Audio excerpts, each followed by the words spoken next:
Hi everyone, I'm George, your host today.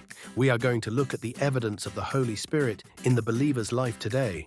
So many claim Jesus and say that are living for him, only to show their true colors at times, making the world want to stay away from Christianity. We as true believers need to show our world around us that we are true to Jesus and really live a life of change. Let's get to our group today.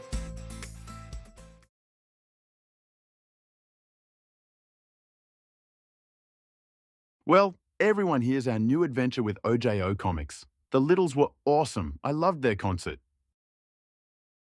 This is great. We are going to be able to do a lot with this place.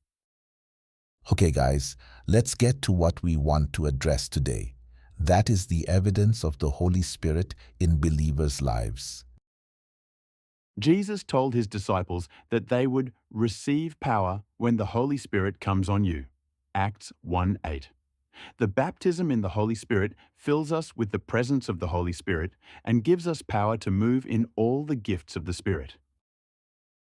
In the context of Pentecostal and charismatic circles, the initial evidence of receiving the Holy Spirit is often believed to be speaking in tongues, as the Holy Spirit gives the believer utterance. On the day of Pentecost, when they spoke in tongues, people that heard from other languages could understand that they were telling of Jesus and what he came to do for them. Right. Some believe that those days are behind us, but the reality is it is still available for all who believe and want to have the fullness of the Holy Spirit. The initial outward sign of being baptized in the Holy Spirit is the ability to speak in tongues, a phenomenon where a person speaks in a language they do not know.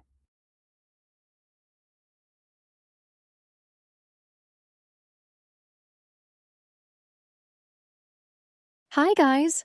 Hey, we just caught the podcast as we were on our way. Great job of explaining the baptism of the Holy Spirit. While speaking in tongues is considered the initial evidence, it's important to note that it is not the only evidence of the Holy Spirit's presence or work in a person's life. The other signs of the Holy Spirit's work can include fruit of the Spirit, such as love, joy, peace, patience, kindness, goodness, faithfulness, gentleness, and self-control. Remember that the purpose of receiving the Holy Spirit is not solely for the ability to speak in tongues, but rather to be empowered for service and witness.